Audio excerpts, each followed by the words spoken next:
everyone!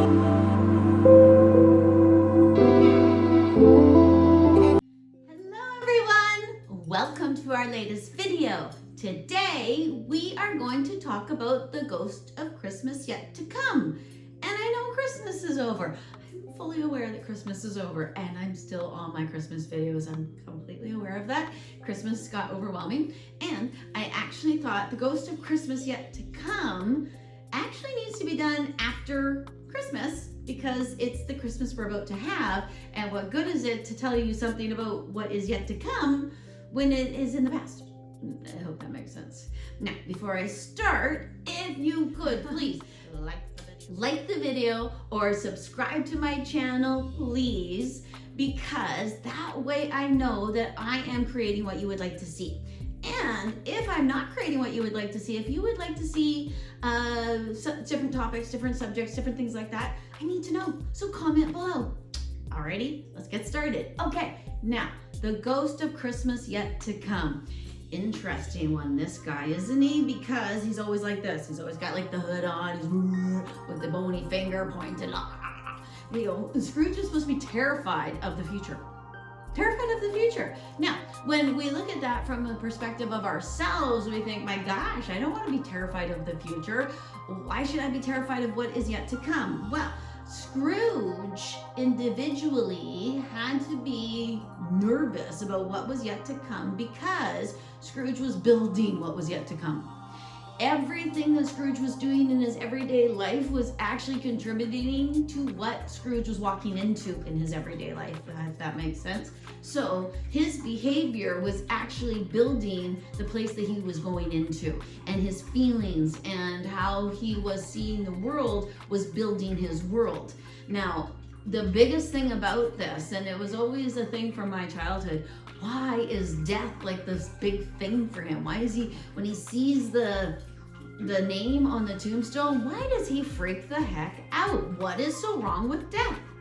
Okay, so from Scrooge's perspective, what is so wrong with death is the fact that not only is he gonna die, not only scared my cat, not only is he going to die, but he is going to die essentially completely and absolutely alone.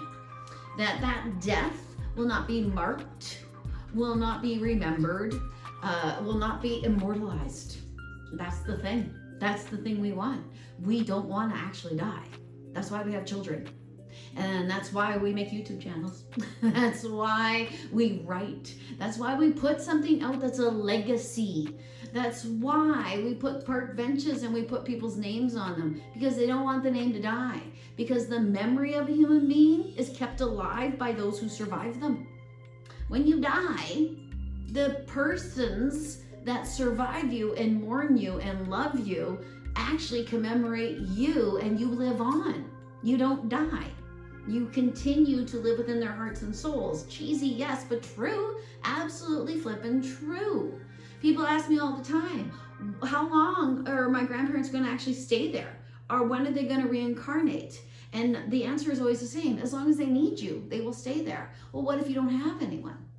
What if you die and there's no one mourning you? There's nobody going to see mediums to chat with you. There's nobody putting your picture on a mantle because you took a poop on everyone that you lived around. No one cared that you died. You're all alone. That's what Scrooge is so freaked out about, because the realization comes to him that being such a greedy, money-grubbing, self-serving narcissist has actually made it so that nobody gives a crap about him.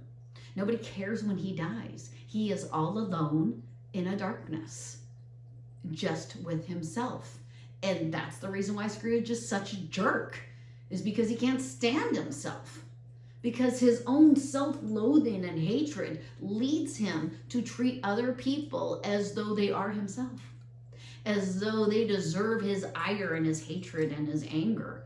And because he has done all of this, his loneliness that he actually feels as he walks through the streets, because that's why he's such a jerk, actually folds off into his next life, the other side, his what he thinks is supposed to be heaven and his time with God. And again, he's all alone. Again, there's no one there. again, it's just him. So, what are we to learn from the ghost of Christmas yet to come? What we are to learn from the ghost of Christmas yet to come is that what is written in the future isn't written in pen. It's written in pencil. It can be erased. It can be changed. It can be altered by you.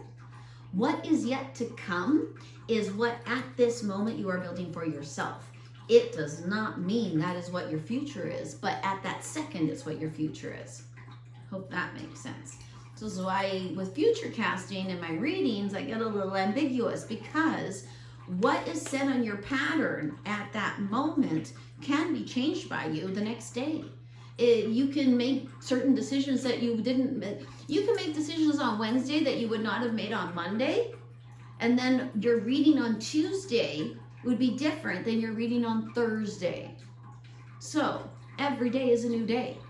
Every day you can make a new decision to live your life differently, to do something more for yourself, to do something more for the people around you, to show more love. Every day we make the choice to build the future that is in front of us. And every day we have the ability to alter that future ever so slightly. It has everything to do with what's going on in here. It has everything to do with the way you see everything. It has everything to do with the way you reach out. So, in our journey with these four spirits, Jacob Marley letting Scrooge know that actually everything he does affects everyone around him. The ghost of Christmas past letting Scrooge know that everything isn't his fault. That actually he can look back and say, okay, there was a helplessness that I had, and this happened to me, and it's actually my choice to change the way I see it. It's actually my choice. Then the ghost of Christmas present teaches Scrooge to look around, live in the now, live in the moment, see what is right there all the time, and enjoy it. Take in life, consume it, love it, share it, and laugh and have a wonderful time. I love the ghost of Christmas present. Then there's the ghost of Christmas future, which is what we're on now. The ghost of Christmas future, the scary one, the one that wears all black. Future is so bleak, death is so scary, blah, blah, blah. No, only for Scrooge, only because he was being a dink, so he was having a dink's future. You be a lovely, wonderful, giving person, generous to a fault, and then you will have a loving, wonderful, giving, generous to a fault future. You will. And it all has to do with the choices that you make. You choose happiness. You choose to feel certain ways. You really do. And say from, the more extreme examples, it's all up to you. And the future that each and every one of us wants is actually an immortality.